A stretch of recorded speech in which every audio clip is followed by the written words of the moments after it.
Admiral Kyung-ho stood on the bridge of the New Seoul, watching the two alien fleets slowly move apart. Another successful peace talk. Another war stopped before it could really begin. He felt tired, but satisfied. This was what humans did best. Talk, listen, and find ways for everyone to get what they needed without fighting. Sir, both fleets are jumping to hyperspace, reported Captain Hana from her station. The Zalani and Mordek leaders are sending thank you messages. Kyung-ho nodded. Good. Send our report back to Earth and the Galactic Council. Another peaceful solution. The bridge crew smiled. They had prevented a war that could have killed millions. The Zalani wanted mining rights to an asteroid field. The Mordek claimed it was their sacred burial ground. 3 weeks of talks, and now both sides were happy. The Zalani got different asteroids with better metals. The Mordek got protection for their burial sites and payment for allowing mining ships to pass through their space.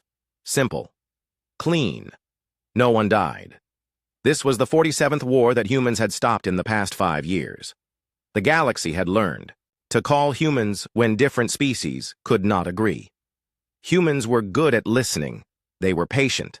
They found creative solutions that others missed.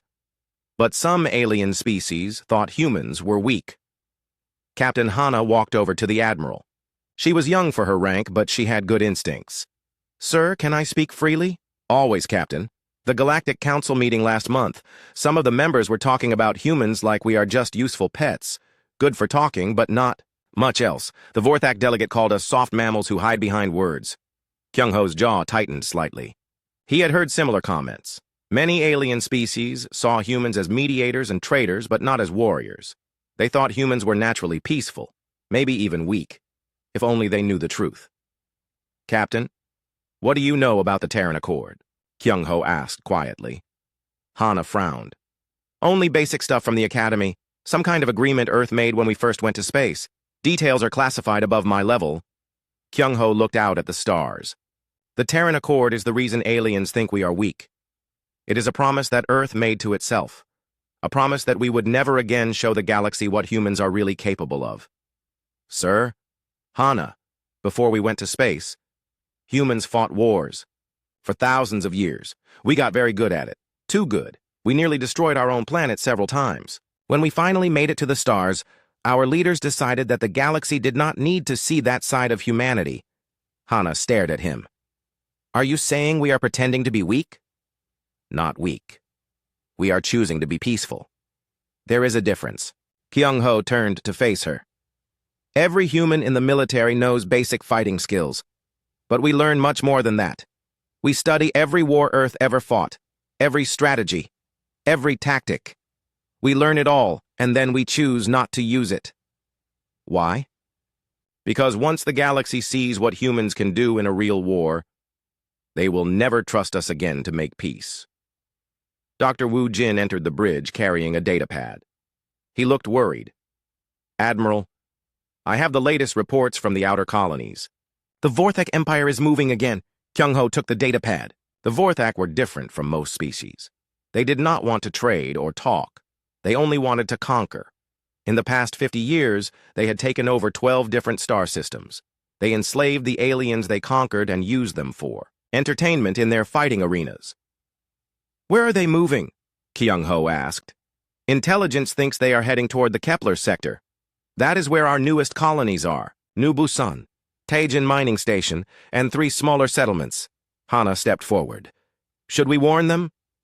Already done, Wu Jin said, but the Galactic Council says it is not their problem.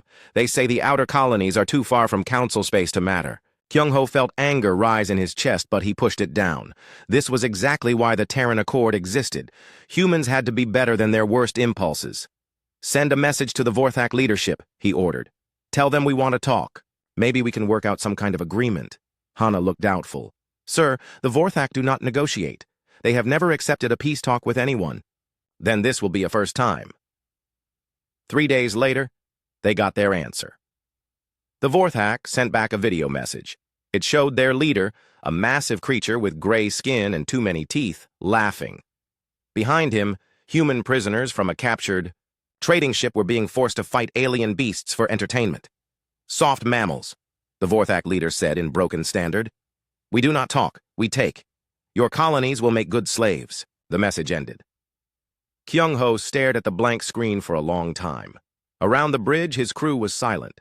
They had all seen the human prisoners. Some were clearly injured. All looked terrified. "Sir," Hana said carefully, "what are our orders?" Kyung-ho was thinking about the Terran Accord. For 50 years, humanity had kept its promise.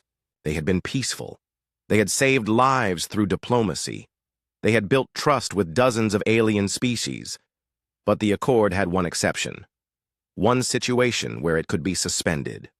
"Send a message to Earth," Kyung-ho said slowly. "Tell. Then we have a Code Black situation." Code Black? Hana had never heard the term. Unprovoked attack on human civilians with genocidal intent. Kyung-ho's voice was steady, but his eyes were hard. "And send another message to all human colonies in the Kepler sector. Tell them to prepare for evacuation." Dr. Wu Jin looked up from his console. "Admiral, I am getting reports that the Vorthak fleet has jumped. They are moving toward New Busan colony." "How long until they arrive?" 18 hours. Kyung-ho closed his eyes. New Busan had 2.3 million people. Farmers, miners, families, children. The colony had almost no military defenses because humans had never needed them. For 50 years, they had solved problems with words, not weapons. "Can we get there in time?" Hana asked. "No. We are 3 days. Away at maximum speed." The bridge fell silent again. Everyone was thinking the same thing. 2.3 million people were about to face an enemy that had never shown mercy to anyone. "Sir," the communications officer called out, "we are getting a response from Earth. It is encrypted, Admiral level only." Kyung-ho walked to his private console and entered his codes. The message was short, just 5 words that changed everything. Terran Accord suspended, gloves off. For the first time in 50 years, humanity was allowed to fight back. Kyung-ho stood up and faced his crew. They were good people, trained for peace, but also trained for war. Every human learned both sides, even if they hoped to never use the second one. "Listen carefully," Kyung-ho said. "What I am about to tell you is classified at the highest level. For 50 years, humanity has followed the Terran Accord. We have chosen to be peaceful because we know what happens when we are not." He paused, looking at each of them. "That choice has just been taken away from us. The Vorthak have declared war on human civilians. Earth has authorized unlimited response." Hana felt a chill run down her spine. "Unlimited response? We are going to show the galaxy why Earth was once called the murder planet. And we are going to make sure that no one ever threatens human civilians again." Kyung-ho turned to the communications officer. "Send a message to all human military units. Tell them the Accord is suspended. Full tactical protocols are now authorized."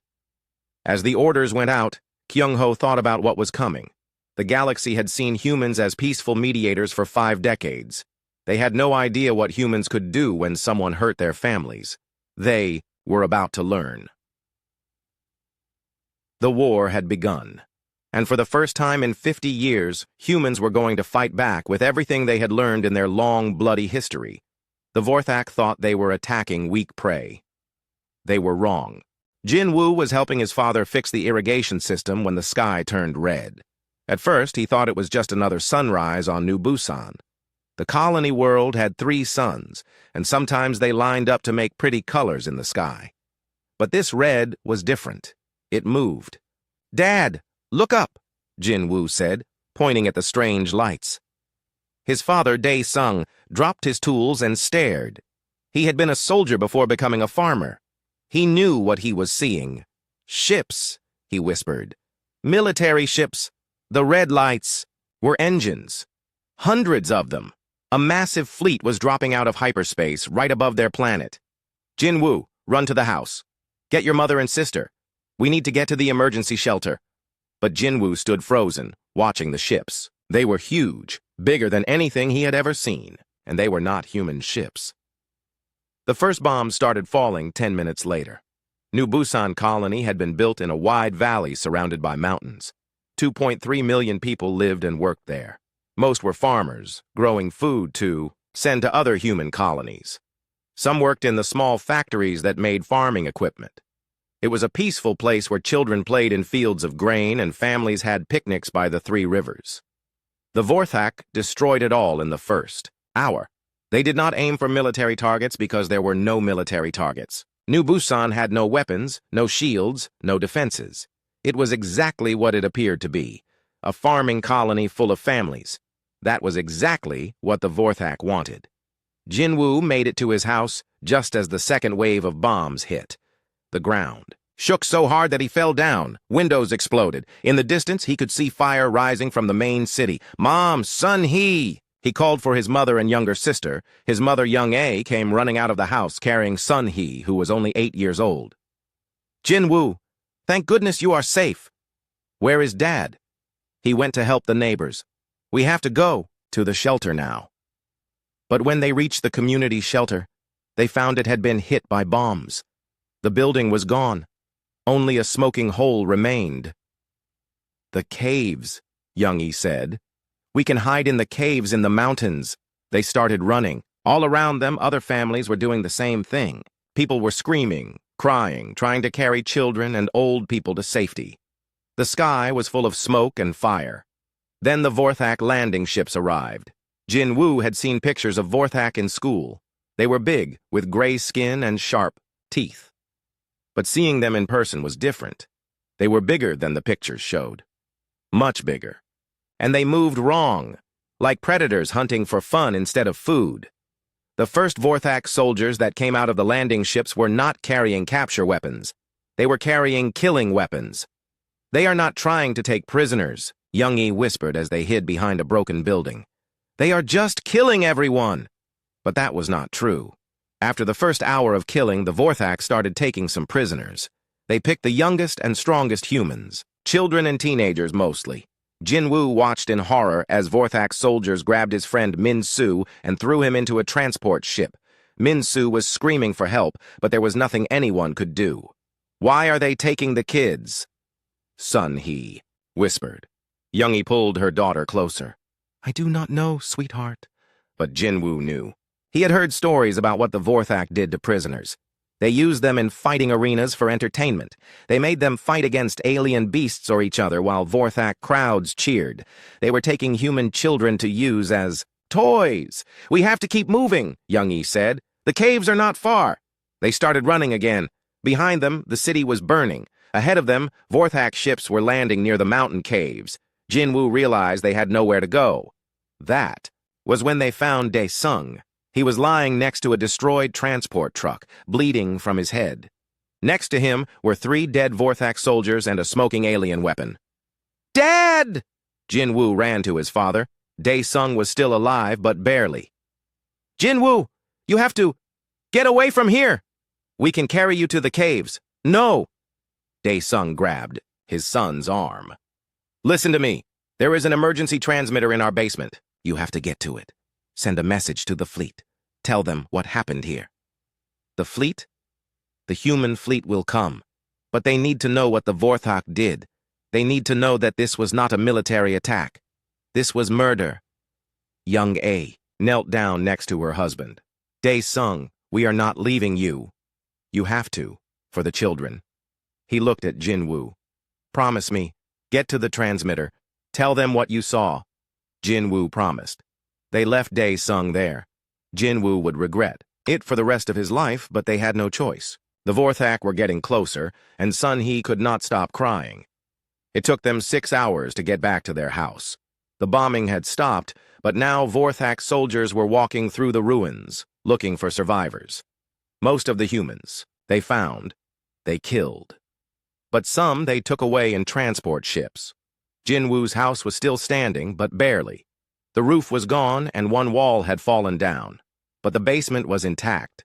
The emergency transmitter was exactly where his father had said it would be. A small device hidden behind some old farming equipment. Jinwoo had never seen one before, but the controls were simple enough. He turned it on and started recording. "This is Jinwoo Park from New Busan Colony. The Vorthak have attacked us. They are not trying to capture the colony. They are killing everyone. 2.3 million people live here. Most are already dead." He stopped recording and looked at his mother and sister. Youngie was holding Sun-hee, who had finally stopped crying but was staring at nothing. "What else should I say?" Jin-woo asked. "Tell them about the prisoners," Youngie said quietly. "Tell them what the Vorthak are doing to the children." Jin-woo started recording again.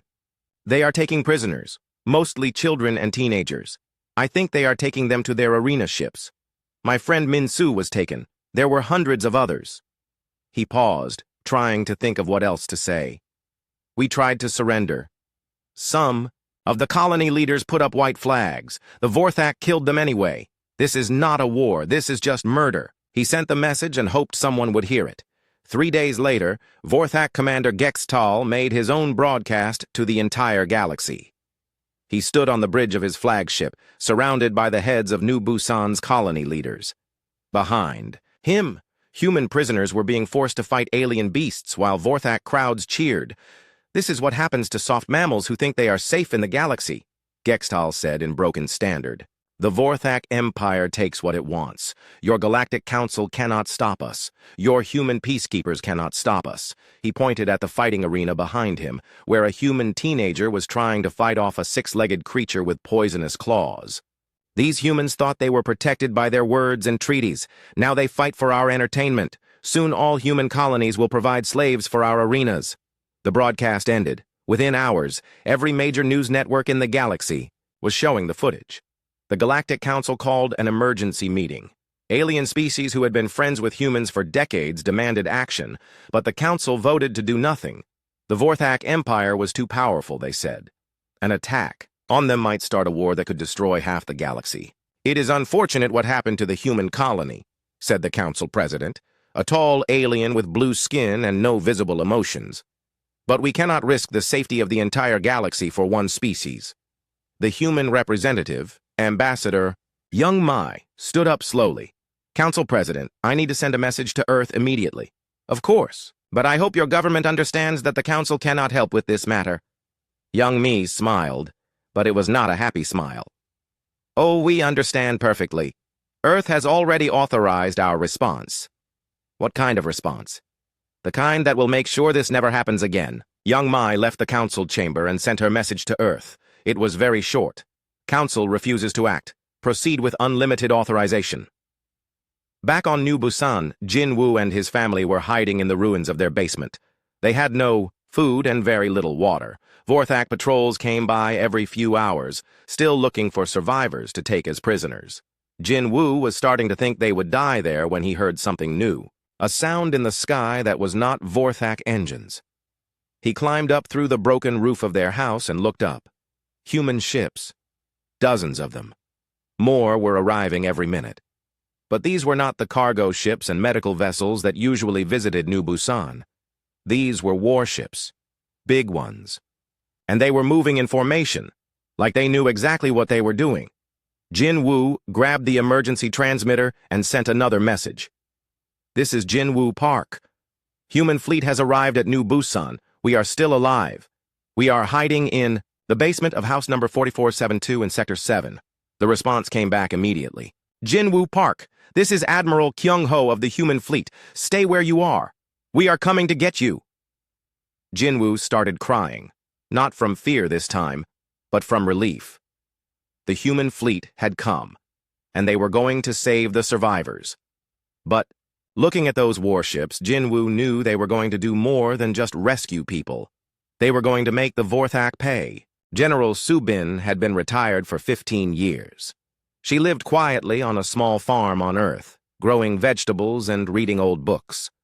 Most people thought she was just another old woman who had served her time and earned her peace. They were wrong. Subin had been Earth's most feared military strategist during the corporate wars, back when humans were still learning how to fight in space. She had developed tactics that were so effective and so brutal that the Earth government had classified them at the highest levels. When the Terran Accord was signed, Subin's strategies were locked away and never used again. Until now.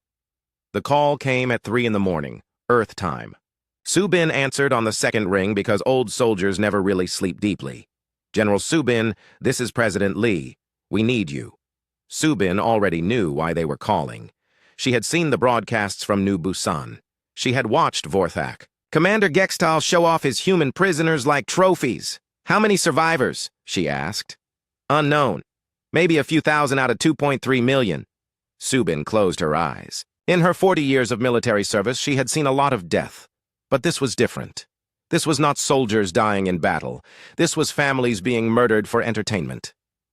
What are my limitations? She asked. None. The Terran Accord is suspended. You have unlimited authorization to do whatever you think is necessary. I will need my old team already being contacted. How soon can you be ready? Subin looked out her window at the peaceful farm that had been her home for 15 years. She would probably never see it again. Once the galaxy saw what humans could really do, there would be no going back to the quiet life. Give me 24 hours, she said. When Subin arrived at the military headquarters, she found her old team waiting for her. Commander Minho, leader of the Ghost Corps. Engineer Su Young, who had designed weapons that were too dangerous to ever build. Dr. Tae Yang, who understood alien biology better than most aliens understood themselves. They were all older now. Some had gray hair, some walked with canes. But when they looked at the footage from New Busan, their eyes showed the same cold anger that had made them legends during the corporate wars. Subin, Minho said quietly, please tell me we are going to make them pay. We are going to do more than that, Subin replied. We are going to make sure that no alien species ever thinks about attacking human civilians again. She turned on the main display screen and showed them a map of Vorthak space. Red dots marked their fleet positions. Yellow dots showed their conquered planets. Green dots were their supply lines. The Vorthak think they are dealing with the same humans who have been mediating peace talks for 50 years. They expect us to negotiate, maybe mount a small rescue mission, then give up when the cost gets too high. Su Young studied the map. What are you thinking?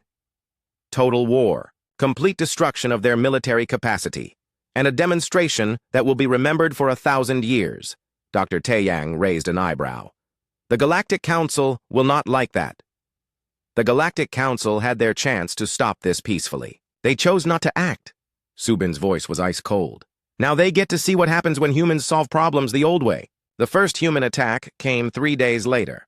Admiral Kyung-ho had rescued the survivors from New Busan, including Jin Woo and his family. Less than 3,000 people out of over 2 million. The rest were dead or taken prisoner. The Vorthak fleet that had destroyed New Busan was still in the system, refueling and loading their new prisoners onto arena ships. They had 47 warships, including 3 massive battleships that were supposed to be some of the most powerful vessels in the galaxy. The humans attacked with 12 ships. It should have been suicide. Commander Dong Hyun led the attack in his destroyer Soul's Revenge. His squadron was made up of volunteers from the New Busan rescue fleet. They were angry, and they were done playing by the old rules. All ships, remember the briefing? Dong Hyun said over the communications channel. We are not here to capture enemy vessels. We are not here to accept surrenders. We are here to send a message. The Vorthak fleet detected the human ships when they were still an hour away. Commander Gextal laughed when he saw how small the human force was. 12 ships? The soft mammals think 12 ships can defeat my fleet? This will be good entertainment. He was right that it would be entertainment. He was wrong about who would be entertained. The human ships approached in a standard battle formation. The Vorthak prepared to meet them with overwhelming firepower. It should have been a simple victory. That was when the humans did something that no alien species had ever seen before. Commander Dong Hyun's ship suddenly accelerated to maximum speed and flew straight at the largest Vorthak battleship. Not to attack it with weapons, to ram it. Dong Hyun, what are you doing? Admiral Kyung-ho called from the flagship. What my ancestors did at Pearl Harbor, sir. What they did at Kamikaze Bay. What humans do when someone hurts our families. The Soul's Revenge smashed into the Vorthak battleship at nearly the speed of light. Both ships exploded in a fireball that could be seen from 3 star systems away. The Vorthak fleet stopped laughing. What?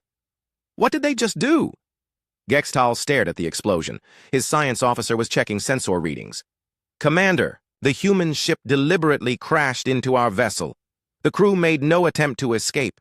They killed themselves to destroy our ship. That is impossible. No species does that. Self-preservation is the strongest instinct in the galaxy. Apparently, not for humans, sir. Then the other 11 human ships did the same thing. One by one, they accelerated to ramming speed and crashed into Vorthak vessels. Each impact destroyed both ships, but the humans kept doing it. They traded one ship for one ship, even though they were outnumbered 4-1. But ramming was not the only tactic the humans used. Captain Hana commanded one of the human ships that survived the first wave. Instead of ramming, her crew used what Admiral Kyung-ho called psychological warfare. She broadcast a message on all Vorthak communication channels. It was footage from New Busan, showing dead human children in the wreckage of their homes. "This is what you did to our families," Hana said calmly. "Now we are going to show you what humans do to child killers." What happened next broke the minds of half the Vorthak crew.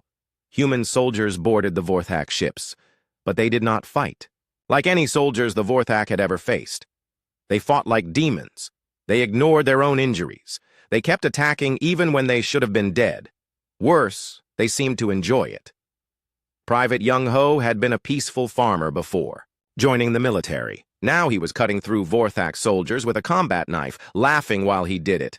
"This is for my daughter," he screamed as he killed another enemy. She was 6 years old. The Vorthak had thought humans were weak because they avoided violence. Now they realized the truth. Humans did not avoid violence because they were weak. They avoided it because they were too good at it. When the battle was over, 35 Vorthak ships were destroyed. All 12 human ships were also destroyed, but their crews had accomplished something impossible. They had defeated a fleet 4 times their size. More importantly, they had sent a message. Commander Gextal survived the battle, but his ship was badly damaged. He sent an emergency message to the Vorthak Empire's capital. "The humans, they are not what we thought. They fight like madmen. They do not fear death. They ram their own ships into ours. This was supposed to be an easy conquest. Now I have lost most of my fleet." The response from the Vorthak homeworld was not sympathetic. "You have shamed the Empire by losing to inferior mammals. You will be executed when you return home." Gextal looked at the wreckage of his fleet floating in space around him. He thought about the human soldiers who had boarded his ship. They had moved through his crew like a plague, killing everything in their path. He was starting to think that execution might be preferable to facing more humans in battle. Back on Earth, General Subin was reviewing the battle reports. The ramming tactics had worked perfectly. The psychological warfare had been even more effective. The surviving Vorthak were traumatized and demoralized. But this was just the beginning. "Su Young, how are the new weapons coming?" Subin asked. Engineer Su Young smiled for the first time in weeks. "The bioweapons are ready. The kinetic kill vehicles are ready. The psychological warfare bombs are ready. Everything you asked for. And the special project? That will take another month. But when it is finished, the Vorthak will understand exactly why Earth was once called the Murder Planet." Commander Minho looked up from his intelligence reports. "Subin, the Galactic Council is demanding that we stop our attacks and return to negotiations." "What did you tell them?" "I told them that humans tried negotiations first. The Vorthak responded by murdering 2.3 million civilians. Now they get to see what happens when humans stop talking and start fighting." "Good. Any word from our spy networks?" "Boram reports that the Vorthak are pulling ships back to defend their homeworld. They are scared." Subin nodded. Fear was a weapon, and humans had always been good at using it. "Phase 2 begins tomorrow. Minho, take your ghost corps and start hitting their supply lines. I want every Vorthak ship in the galaxy to know that humans are coming for them." "What about their prisoners, the humans they took from New Busan?" The Galactic Council emergency session was not going well. Ambassador Young Mi sat quietly at the human representative desk while 37 different alien species shouted at each other. They were all asking the same question. What had humans become? "The ramming attacks violate 17 different galactic warfare conventions," declared the Centauri delegate, his 4 arms waving angrily. "Deliberate suicide attacks are considered a crime against civilization." "Humans have turned into barbarians," added the Zalani representative. "We thought we knew them. They were peaceful, reasonable, helpful. Now they are acting like monsters." Young Mai finally stood up. The shouting gradually stopped as all eyes turned to her. "Honored delegates," she said calmly. I would like to remind you that this war started when the Vorthak Empire murdered 2.3 million human civilians, children, elderly, families who had no weapons and no way to defend themselves. Yes, it was terrible, said the council president, but that does not justify humans abandoning all civilized warfare practices. Your species is supposed to be better than this. Young Me smiled coldly. Better? For 50 years we have been better. We have mediated your wars, solved your disputes, and kept peace in dozens of star systems. And where was this council when human children were being murdered? Silence. You voted to do nothing. You said it was not your problem. You abandoned us. Young Me's voice grew harder. So now we solve our problems the old way, the human way. What does that mean? Asked the Mordek delegate nervously. It means you are about to learn why no species on Earth ever conquered humans. Not completely. Not permanently. The council president tried to regain control. Ambassador, your government must call off these attacks immediately. If this escalates, further it could destabilize the entire galaxy. The galaxy should have thought of that before letting child murderers run free. Young Mai gathered her papers. This session is over.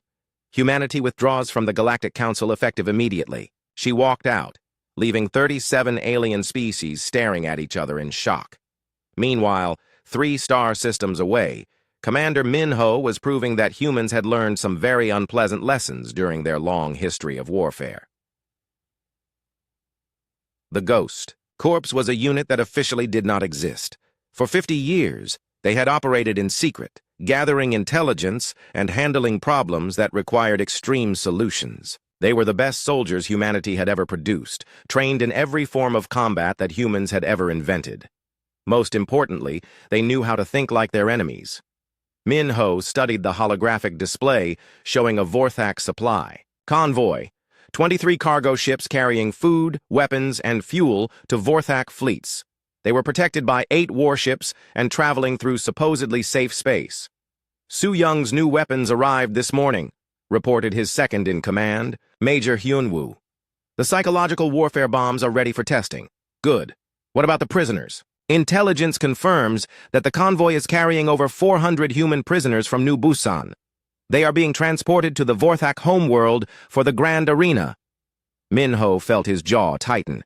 The Grand Arena was where the Vorthak held their most important gladiator fights. Human children would be forced to fight alien beasts while millions of Vorthak watched for entertainment. New plan, Minho said.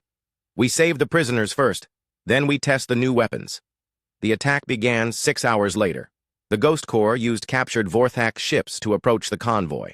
They had killed the original crews and learned to operate the alien technology. To any scanners, they looked like a Vorthak patrol coming to escort the convoy. Convoy leader, this is patrol ship Grektor, Minho said in perfect Vorthak language. We have orders to inspect your cargo manifest. Confirmed. Grektor. Transmitting manifest now. While they were transmitting data, Ghost Corps soldiers teleported directly onto the convoy ships. They moved silently through the corridors, using weapons that made no sound and left no trace.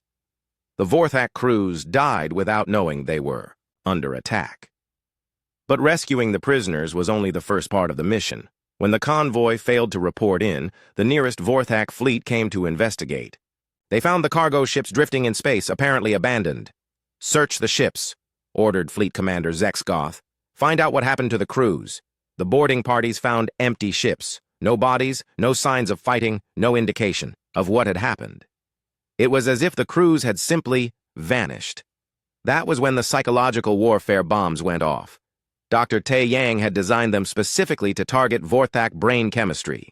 They released a gas that was harmless to humans, but caused severe paranoia and hallucinations in Vorthak nervous systems. Within minutes, the Vorthak boarding parties were screaming about invisible enemies. They started shooting at shadows, attacking each other, and begging for mercy from threats that only they could see. The effect spread when they returned to their ships. Soon, entire crews were convinced that humans were everywhere, hiding in the walls, coming out of the ventilation systems, waiting in every dark corner. Commander Zexgoth tried to maintain order, but his own officers were no longer listening to him. They were too busy fighting imaginary human soldiers. "Admiral, I am requesting immediate evacuation," he transmitted to Vorthak Command. "My fleet is under attack by some kind of human terror weapon. My crews are going insane." "What kind of weapon?" came the reply. "I do not know. There are no human ships here, but my soldiers are seeing humans everywhere. They are shooting at air. They are screaming about invisible enemies." "That is impossible. Send reinforcements. Send every ship you have. The humans are using some kind of mind weapon." But Minho was not finished. While the Vorthak fleet was dealing with hallucinations, Ghost Corps soldiers were placing kinetic kill vehicles throughout their ships. These were Su Young's latest creation, small devices that would accelerate to nearly light speed and punch holes through anything in their path. When Minho activated them remotely, 23 Vorthak warships were instantly crippled. Holes appeared in their hulls, their engines exploded, their weapon systems failed. In less than 30 seconds, an entire fleet was destroyed by weapons they never saw coming. The survivors escaped in life pods, but they carried the psychological warfare chemical with them. Every Vorthak who came into contact with them started experiencing the same hallucinations. Within days, stories spread throughout the Vorthak Empire about ghost humans who could appear and disappear at will, who could drive entire crews insane, who could destroy fleets without firing a shot. Fear began to spread faster than facts. But the most devastating human attack was yet to come. Captain Ye Jin had been a biologist before the war started. She studied alien diseases, trying to find cures for illnesses that affected different species. Her research was supposed to help save lives. Now she was using that same knowledge to destroy them. "The bioweapon is ready," she reported to General Su Bin. "It targets the Vorthak immune system specifically. It will not affect any other known species." "How does it work?" "It mimics a common Vorthak bacteria, so their bodies do not recognize it as a threat, but once it enters their bloodstream, it begins breaking down their cellular structure." "Death occurs within 72 hours. Subin studied the data. The weapon was perfect.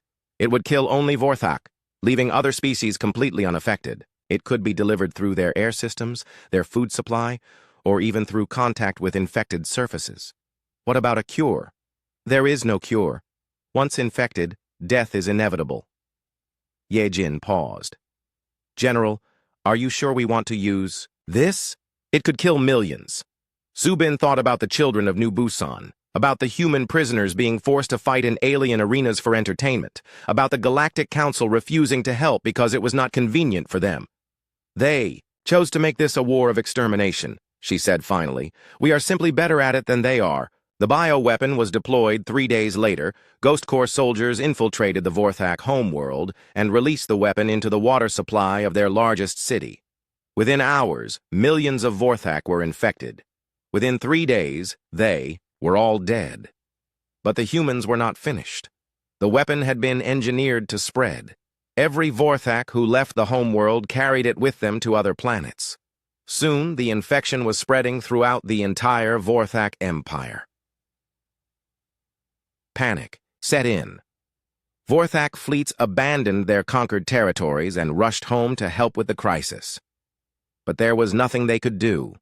The weapon was designed to be unstoppable. Within 2 weeks, the mighty Vorthak Empire was collapsing from within. The galaxy watched in horror as an entire species began to die off. Alien news networks showed images of empty Vorthak cities, abandoned. Fleets and desperate refugees fleeing to uninhabited worlds. "How is this possible?" asked the Centauri ambassador during an emergency council session. "Humans were supposed to be peaceful." "They were peaceful," replied the Mordek delegate, "until someone gave them a reason not to be." Ambassador Young Mi was no longer attending council sessions, but she released a statement to the galactic press. "The Vorthak Empire chose to begin a war of extermination against human civilians. They tortured our children for entertainment. They murdered our families for fun. They showed no mercy to the innocent." She paused. Now they know what human. The Vorthak homeworld was dying. Admiral Tae Yang stood on the bridge of the human flagship Retribution, watching the planet through the main view screen. From space, it looked peaceful. Green continents, blue oceans, white clouds, beautiful even, but the sensors told a different story. The bioweapon had done its work. 90% of the Vorthak population was dead. Cities stood empty. Ships drifted unmanned in orbit.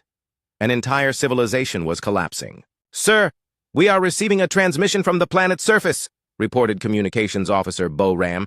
"It is from the Vorthak Emperor himself." On screen, the image that appeared showed a creature that had once been mighty. Emperor Vexthul had ruled the Vorthak Empire for over a century. He had conquered dozens of species and enslaved millions. Now he looked old, sick, and desperate. "Human Admiral," the Emperor said in broken standard, "I wish to negotiate surrender terms." Tai Yang studied the alien leader. Behind him, the throne room that had once displayed the heads of conquered enemies was now empty except for a few dying guards. "There are no surrender terms," Tai Yang said calmly. "This is not a negotiation. Please, my people are dying. The plague you created is killing everyone, even our children. Your people killed our children first, for entertainment. The Emperor's eyes widened. That was different. We are a warrior species. Taking slaves is our right. Your people were weak. They could not defend themselves. We were not weak. We were choosing to be peaceful. There is a difference." "I do not understand." Tai Yang smiled, but it was not a kind smile. "You will. The human fleet that surrounded the Vorthak homeworld was the largest military force humanity had ever assembled. 500 warships, including the new Annihilator-class battleships that had been built specifically for this mission. But they were not there just to destroy the planet. They were there to send a message to the entire galaxy. Boram, open. A channel to all ships," Tai Yang ordered. "Begin Phase 1. Across the fleet, human ships began broadcasting on every frequency that the galaxy used for communication. News networks, diplomatic channels, emergency frequencies, even entertainment broadcasts. Every species in known space would see what happened next. "This is Admiral Tai Yang of the Human Defense Force," he said, looking directly into the camera. "6 months ago, the Vorthak Empire attacked the peaceful human colony of New Busan. They murdered 2.3 million civilians. They took our children as slaves for their entertainment arenas." He paused, letting the words sink in. "The Galactic Council refused to act. They said it was not their problem, so we acted instead." The broadcast shifted to show footage from the bioweapon attack. Empty Vorthak cities, dead bodies in the streets, fleets abandoned in space. This is what happens when someone attacks human families. This is what we look like when we stop being peaceful. Back on the planet's surface, Emperor Vexthul was watching the broadcast with growing horror. "You are broadcasting our destruction to the entire galaxy? You want everyone to see us die?" "Yes," Tai Yang replied. "We want every species in the galaxy to understand exactly what the price is for murdering human children. This is monstrous. You are committing genocide. We are finishing what you started." The Emperor tried one more time. "What do you want? Money? Territory?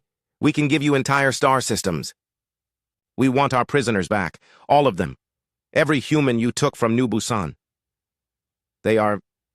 Most of them are dead. The arena fights." Tai Yang's expression did not change, but every human on the bridge felt the temperature drop. "How many are still alive?" Maybe 50, out of the thousands we took." "Where are they?" "The Grand Arena, on the night side of the planet." Tai Yang turned to his tactical officer. "Commander Hyun-soo, deploy the rescue teams. I want those 50 humans brought home." "What about the arena itself?" "Burn it down."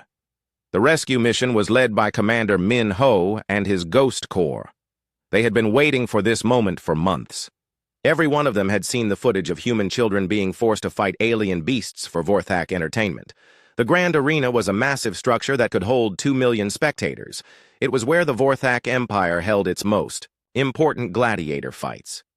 The arena floor was stained with the blood of 1,000 different species, but now it was almost empty. Most of the Vorthak were dead from the bioweapon. The few survivors were too weak to attend entertainment events. Min Ho's team found the human prisoners in the holding cells beneath the arena. 53 people, mostly teenagers, all that remained of the thousands taken from New Busan. They were in terrible condition, malnourished, injured, traumatized. Some had been forced to fight so many times that they no longer responded to outside stimuli. They just stared at nothing. "We are here to take you home," Minho told them gently. Girl, who could not have been more than 16, looked up at him. "Home? New Busan is being rebuilt. Your families are waiting for you." The girl started crying. "My family is dead. I watched them die. Then we will be your family now." As the rescue teams evacuated the prisoners, other human soldiers were placing explosive charges throughout the arena. When they were finished, the entire structure would be destroyed. But before they left, Minho did something that the Vorthak would never forget. He found the arena's main broadcast system and sent out a message to every surviving Vorthak on the planet. "This is Commander Minho of the Human Defense Force. For centuries, you have used this arena to force captured beings to fight for your entertainment. You have murdered innocents for fun. You have tortured children for pleasure." The camera showed the empty arena, then panned to the holding cells where thousands of different species had been kept as prisoners over the years. Today, this ends forever. The explosions could be seen from orbit. The grand arena, symbol of Vorthak power for over 500 years, was reduced to smoking rubble in seconds. Emperor Vexathul watched it burn from his palace windows. They destroyed the grand arena. 500 years of history, gone. "Your Majesty," said one of his remaining advisors, "perhaps we should flee to the outer colonies. Some of our people might still be alive there." No. The Emperor was looking at something else now. More human ships were entering the system. Not warships this time, but something worse. Colony ships. Admiral Taeyang's voice came over the communication system again. "Emperor Vexthul, I have something to show you." The main screen lit up with an image of human families. Men, women, children, all preparing to board transport ships. "These are volunteers from Earth and the other human worlds," Taeyang explained. "They have come to rebuild what your people destroyed." "Rebuild? But this is our homeworld." "Not anymore. Your species chose to be predators, so now you are extinct. Your worlds will be given to species that know how to live in peace." The Emperor stared at the screen in disbelief. "You cannot just take our planets." "We are not taking them.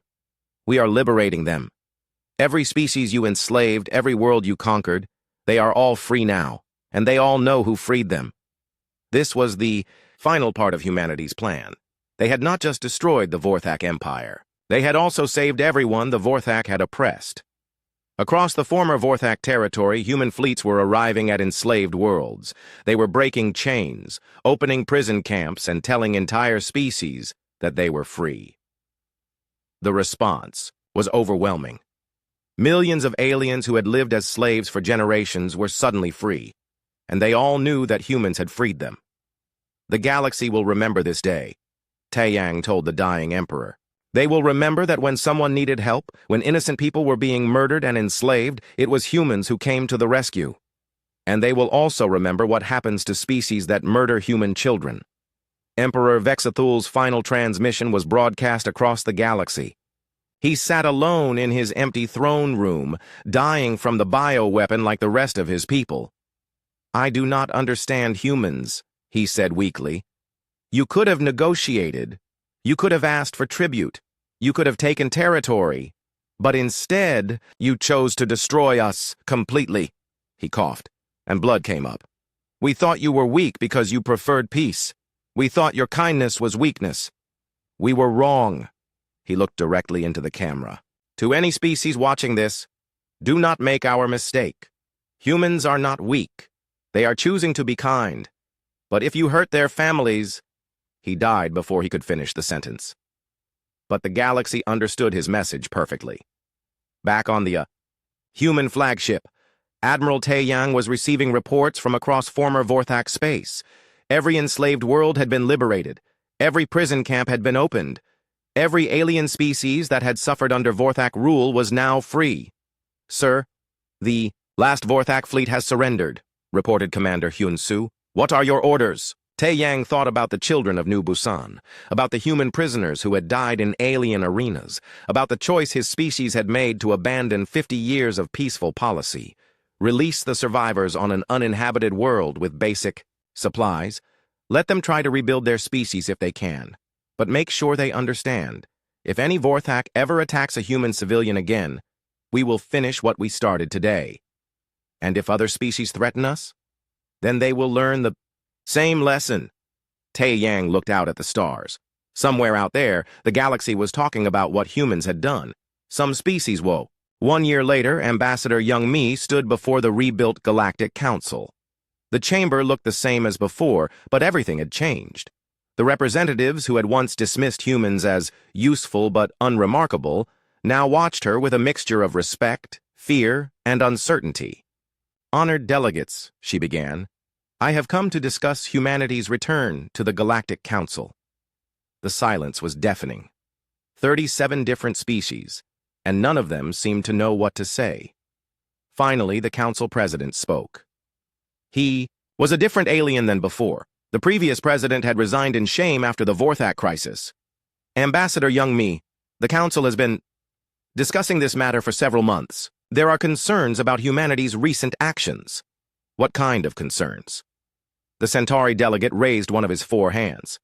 "You destroyed an entire species, not just their military, but their entire civilization. That level of thoroughness makes other species nervous." Young Mi nodded calmly. "The Vorthak chose to commit genocide against human civilians. We responded appropriately." "Appropriately?" The Zalani representative's voice was shrill. "You released a bioweapon that killed 90% of their population. You broadcast their dying moments to the entire galaxy as a warning. That was not appropriate. That was terrifying." "It was effective." The room erupted in nervous chatter. Several delegates were clearly uncomfortable with Young Mi's matter-of-fact tone. The council president tried to regain control. "Ambassador, the council appreciates that humanity freed millions of enslaved beings from Vorthak oppression. That was admirable. But your methods have created a new problem." "Which is?" "Fear. Half the species in the galaxy are now afraid that if they accidentally offend humans, you will destroy them too." Young Mi considered this. "Good. Fear prevents mistakes." More uncomfortable silence. The Mordek delegate leaned forward. "Ambassador, we used to think of humans as our friends. You mediated our conflicts, helped us solve problems peacefully. Now we do not know what you are." "We are exactly what we have always been," Young Mi replied. "The difference is that now you know the whole truth about us." She activated a holographic display showing images from across the galaxy. Happy alien families on worlds that had been liberated from Vorthak slavery. Former prisoners returning to their home planets. Species that had been extinct for decades, brought back from hidden slave camps. In the past year, 47 different species have contacted humanity to thank us for freeing them from Vorthak oppression. 12 extinct civilizations have been restored. Over 50 million beings who were slaves are now free. She paused. "But you are not talking about those results. You are talking about how we achieved them." The council president nodded. "Exactly. The council must ask, what guarantee do we have that humanity will not use these same methods against other species?" The same guarantee you had before: do not attack human civilians. But what defines an attack? What if there is an accident? What if one of our ships accidentally fires on a human vessel? Young Mi smiled, but it was not entirely reassuring. "Then you apologize quickly and pay compensation. We are reasonable people. And if someone refuses to apologize, then they find out what unreasonable humans look like." On Earth, Admiral Kyung-ho was having a similar conversation with General Subin. They were walking through a memorial park that had been built to honor the victims of New Busan. 2.3 million names were carved into black stone walls. "Do you ever regret it?" Kyung-ho asked. "What we did to the Vorthak?" Subin stopped, in front of a section of the memorial dedicated to children under 10 years old. Thousands of names. Kids who had died for no reason except alien entertainment. "Do you regret stopping a species that tortured children for fun?" "No. But I regret what we had to become to stop them." Subin understood. For 50 years, humans had taken pride in being the peacemakers of the galaxy. They had built their reputation on avoiding violence, finding diplomatic solutions, helping others resolve conflicts without bloodshed. Now they were known as the species that had wiped out an entire civilization in 6 months. The galaxy is safer now, Subin said finally. No species will ever attack human civilians again. And more importantly, no species will attack anyone's civilians if they think humans might get involved. This was true. In the years since the HFY War, galactic conflicts had decreased by 80%.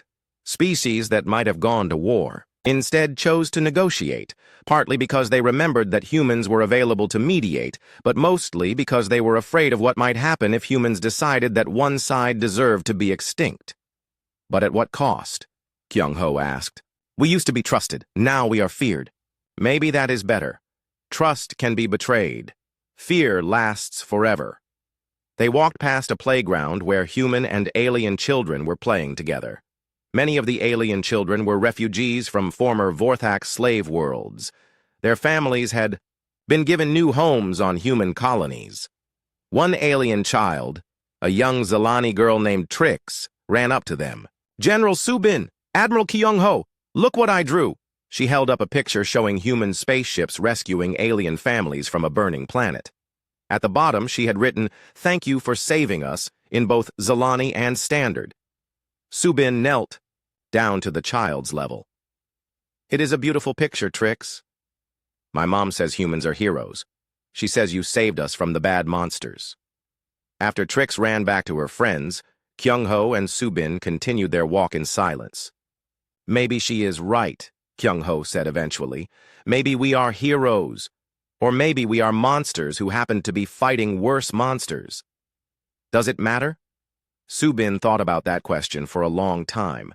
Meanwhile, on the rebuilt colony of New Busan, Jin-woo was celebrating his 18th birthday. His mother Young-hee and sister Sun-hee had organized a small party with some of their neighbors. Many of the party guests were humans who had survived the original attack.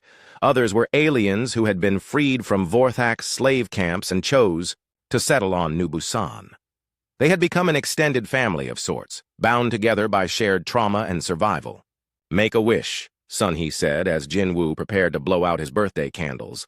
Jin-woo closed his eyes and thought about what he wanted. A year ago, he would have wished for his father to come back, or for the attack to have never happened. But now he understood that some things could not be undone.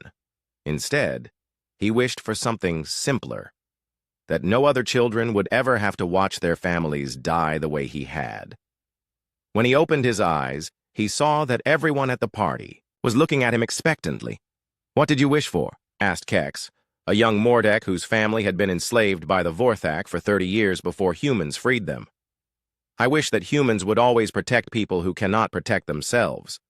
An alien adult named Vera, who had been a slave for most of her life, nodded approvingly. Humans kept that promise for my people. When no one else would help us, humans came. But they had to become killers to save us, added another guest, an elderly Centauri named Zod. I have seen the footage of what humans did to the Vorthak homeworld. It was thorough. Young-hee, who had been quiet during most of the party, finally spoke up. My husband used to say that there are two kinds of people in the universe, those who hurt the innocent and those who stop them. Everything else is just details. But what if stopping them requires becoming like them? Zod asked. Then you make sure you only become like them toward people who deserve it. The party continued, but Jin-woo found himself thinking about his mother's words. Had humans become like the Vorthak? They had certainly become killers, but they killed to protect others, not for entertainment. Was that difference enough? 3 months later, the question was put to the test. A species called the Kethran had been watching the Vorthak War with interest. They were raiders who attacked trade convoys and sold their prisoners as slaves. They had been careful to avoid human ships, but they had been attacking other species regularly. Then they made a mistake. A Kethran raiding party attacked a convoy that included human civilians working as medical volunteers. The convoy was carrying supplies to help rebuild worlds that had been damaged by the Vorthak. The Kethran killed the human medics and took the alien patients as prisoners. Admiral Tae Yang received the report while he was visiting Earth. He read it twice, then called General Subin. The Kethran just killed human medical personnel who were trying to help refugees. How many? 12 doctors and nurses. They also took over 200 alien patients as slaves. Subin was quiet for a moment. What are your recommendations? Complete. Elimination of Catherine raiding capability. Rescue of all prisoners. Public demonstration of consequences. Approved. But Tae Yang, yes? This time offer them a chance to surrender first. Let the galaxy see that we give fair warning. The ultimatum was broadcast on every major news network in the galaxy. This is Admiral Tae Yang of the Human Defense Force. The Catherine Raiders have attacked and killed human medical personnel who were providing aid to refugees. They have also enslaved over 200 innocent beings.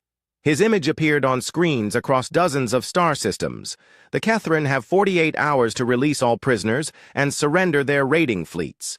If they refuse, humanity will respond the same way we responded to the Vorthak Empire. The galaxy held its breath. 46 How.